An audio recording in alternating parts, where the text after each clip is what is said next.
तो अपन प्रबंधकीय लेखांकन की तकनीकें एवं यंत्रों के बारे में डिस्कस करेंगे।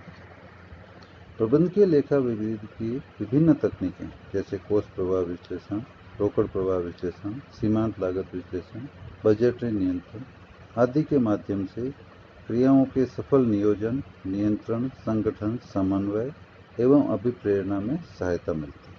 अतः यह एक ऐसा यंत्र है जो प्रबंधकीय कुशलता में वृद्धि करता है। प्रबंधकीय लेखा विधि निम्नलिखित यंत्रों एवं तकनीकों की सहायता से प्रबंध के समक्ष निर्णय हेतु लेखा सूचनाओं की पूर्ति करने में सफल होती है।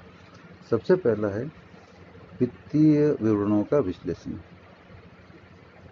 वित्तीय विवरणों में लिखे गए आंकड़ों को वर्गीकृत करके इस प्रकार विन्यासित किया जाता है कि सारगर्भित निष्कर्ष निकाला जा सके। प्रबंधकीय लेखा विधि की तुलनात्मक विश्लेषण, प्रवृत्ति विश्लेषण, अनुपात विश्लेषण, विनियोजित पूंजी पर प्रत्याय विश्लेषण एवं कोष प्रवाह विश्लेषण की तकनीकें प्रयोग की जाती हैं। दूसरा है प्रमाप लागत लेखांकन। गत वर्षों के अनुभव के आधार पर उत्पादन की सामान्य कार्यकुशलता को ध्यान में रखते हुए प्रत्येक वस्तु की उत्पादन लागत के प्रत्येक स्तर पर प्रमाप निर्धारित कर दिए जाते हैं। वास्तविक उत्पादन लागत की तुलना प्रमापित लागतों से करके विचरण ज्ञात किए जाते हैं और इन विचरणों के कारणों का पता लगाकर आवश्यक नियंत्रणीय कार्रवाई की जाती है। नेक्स्ट है सीमांत लागत लेखांकन। यह विधि प्रबंधकीय निर्णय में महत्वपूर्ण भूमिका निभाती है। इसमें लागतों को दो भागों में बांटा जाता है, स्थिर लागतें और परिवर्तनशील लागतें। हालांकि एक अर्ध परिवर्तनशील लागत भी है जिसका कुछ भाग स्थिर होता है और कुछ भाग परिवर्तनशील। इसलिए मोटे तौर पर लागतों को स्थिर और परिवर्तनशील दो भागों में ही बांटा जाता है।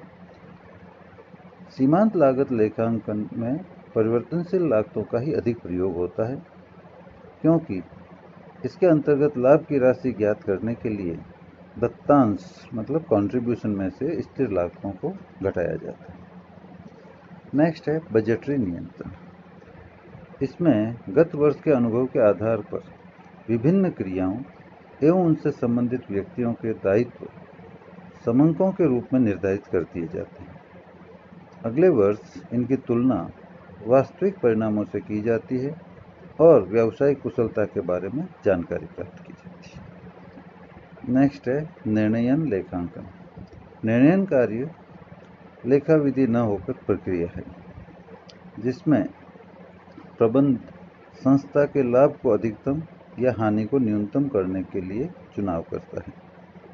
इसके लिए सीमांत विश्लेषण, वृद्धिशील विश्लेषण, समविच्छेद विश्लेषण, लागत लाभ मात्रा विश्लेषण जैसी तकनीकें सहायक सिद्ध होती हैं। नेक्स्ट है प्रतिस्थापन मूल्य लेखा विधि, रिप्लेसमेंट कॉस्ट मेथड। इस विधि में लाभ की गणना करते समय संपत्तियों के प्रतिस्थापन मूल्य को ध्यान में रखा जाता है और संस्था के विनियोजकों को उनकी पूंजी की सुरक्षा के बारे में विश्वास दिलाया जाता है। नेक्स्ट है वित्तीय नियोजन, फाइनेंशियल प्लानिंग। व्यवसाय में लक्ष्यों की प्राप्ति के लिए वित्तीय साधनों की पूर्ति, जिसमें अंश पूंजी, ऋण पूंजी, साख सुविधा अर्थात अल्प और दीर्घकालीन जो भी वित्तीय साधन हैं उनके लिए नीति बनाने का कार्य वित्तीय नियोजन के अंतर्गत किया जाता है। नेक्स्ट है परियोजना मूल्यांकन। बड़ी बड़ी परियोजनाओं की सुदृढ़ता के बारे में निर्णय लेते समय इस विधि का प्रयोग किया जाता है। इसमें परियोजना के प्रत्येक पहलू पर गहराई से चिंतन करके लाभदायक परियोजना को लागू करने का निर्णय लिया जाता है। नेक्स्ट है नियंत्रण लेखा विधि, कंट्रोल अकाउंटिंग। यह कोई लेखा विधि न होकर विभिन्न नियंत्रण तकनीकों का मिश्रण है, जिसमें आंतरिक नियंत्रण, आंतरिक अंकेक्षण, वैधानिक अंकेक्षण, प्रमाप लागत लेखा, बजटरी नियंत्रण एवं उत्तरदायित्व लेखांकन जैसी तकनीकें शामिल हैं। इसमें संबंधित व्यक्ति केवल नियंत्रणीय लागतों के लिए उत्तरदायी होता है। नेक्स्ट है वित्तीय सूचनाओं का संवहन। वित्तीय सूचनाओं को उच्च प्रबंध तक पहुंचाने के लिए विवरणों, प्रतिवेदनों, चार्ट्स, बिंदु रेखीय और चित्रमय प्रदर्शन, प्रतिगमन विश्लेषण तथा न्यूनतम वर्ग विधि आदि का प्रयोग किया जा सकता है। इसके पश्चात प्रबंधकीय लेखांकन विधि के उद्देश्य एवं महत्व के बारे में जानकारी प्राप्त करेंगे। प्रबंधकीय लेखा विधि के उद्देश्यों में या महत्व में सबसे पहला है, जैसा कि अपन पीछे डिस्कस कर चुके हैं, कि यह नियोजन, नियंत्रण एवं नीति निर्धारण के लिए आधार प्रस्तुत करता है। दूसरा है वित्तीय सूचनाओं का सरल रूप से तुलनात्मक, बिंदु रेखीय ग्राफ और चार्टों द्वारा प्रस्तुतिकरण इसके द्वारा किया जा सकता है। तीसरा है लागत और वित्तीय लेखांकन के साथ साथ विभिन्न संचालन कार्यों में समन्वय स्थापित करवाता है। चौथा है संगठन संरचना को सुदृढ़ बनाता है। पांचवा है विभिन्न अभिप्रेरणाओं को लागू करता है, चाहे वो मौद्रिक हो चाहे अमौद्रिक हो। नेक्स्ट है समय पर सूचनाओं का संप्रेषण, मतलब सूचनाएं दूसरे तक पहुंचाना। फिर है सर्वश्रेष्ठ निर्णय करना, क्योंकि विभिन्न विकल्प उपलब्ध रहते हैं तो उनमें से बेस्ट का चुनाव किया जाता है। फिर है कर प्रशासन में सहायक, पहले डिस्कस हो चुका है अपन। फिर है उत्पादकता एवं कार्यकुशलता में वृद्धि। जैसा कि अपन जानते हैं कि न्यूनतम लागत पर अधिकतम उत्पादन होगा, सामग्री, श्रम, व्ययों पर पर्याप्त नियंत्रण होगा, श्रमिकों को उनकी योग्यता के अनुसार कार्य मिलेगा तो उनकी कार्यकुशलता में भी वृद्धि होगी, उत्पादन में भी वृद्धि होगी।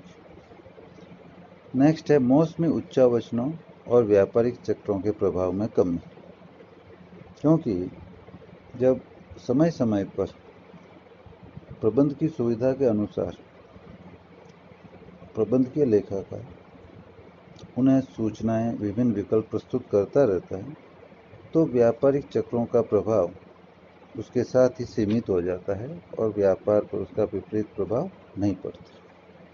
उपभोक्ता के जीवन स्तर में सुधार, जैसा कि हम जानते हैं कि व्यक्ति को उसकी योग्यता के अनुसार कार्य मिलेगा तो कार्य ज़्यादा करेगा, उसकी मजदूरी उसे ज़्यादा मिलेगी, तो नेचुरल है कि उसकी आय में वृद्धि होगी। दूसरी तरफ उत्पादन में नई नई तकनीकों का प्रयोग होगा और सामग्री, श्रम सब पर नियंत्रण होने से उत्पादन लागत कम आएगी, तो इससे एक तरफ उसकी आय बढ़ेगी, दूसरी तरफ व्यय कम होंगे, तो बचत होने से उपभोक्ता के जीवन स्तर में सुधार होगा। अंश और ऋण पूंजी जुटाने में आसानी, जैसा कि अपन जानते हैं कि अंश पूंजी हो चाहे ऋण पूंजी हो, दोनों ही बाह्य पक्षों से हमें प्राप्त करनी होती है, और यदि हमारे समंक व्यवसाय की सुदृढ़ आर्थिक स्थिति की जानकारी प्रदान करते हैं, ये धनराशि जुटाने में आसानी होती है। श्रम और पूंजी में मधुर संबंधों का विकास। श्रम का मतलब है संस्था में काम करने वाली श्रम शक्ति, मानव शक्ति से, और पूंजी का यहाँ अभिप्राय प्रबंध से है। नेचुरल है कि श्रमिकों को उनकी योग्यता के अनुसार, रुचि के अनुसार कार्य मिलेगा, उनकी कार्य करने की दशाएं अच्छी होगी, तो श्रम और पूंजी में, श्रम और प्रबंध में किसी तरह का झगड़ा नहीं होगा और उनके संबंध मधुर बने रहने से व्यवसाय का विकास भी होगा। लाभों में वृद्धि। उपरोक्त सभी कारणों से लागतों में कमी आती है और विक्रय की मात्रा बढ़ती है तो लाभ भी बढ़ता है। सुदृढ़ स्थिति एवं व्यापार का विस्तार। उपरोक्त सब प्रक्रिया अपनाने से उपरोक्त सभी के परिणाम स्वरूप व्यापार की स्थिति सुदृढ़ होती है, लाभ बढ़ते हैं, आर्थिक स्थिति सुधरती है। व्यापार में लाभ ज़्यादा होने से कुछ लाभ व्यापार में रोके जाते हैं, जिससे व्यापार का और विस्तार किया जाता है। समाज और देश का उत्थान। इन सभी कारणों से, जैसा कि मैंने बताया, उत्पादन लागत कम आती है। उपभोक्ताओं, श्रमिकों, सबको न्यूनतम लागत पर अच्छी किस्म की वस्तु मिलती है। तो ऐसी दशा में समाज और देश दोनों का उत्थान होता है। इसके बाद अपन डिस्कस करेंगे प्रबंधकीय लेखांकन की सीमाएं।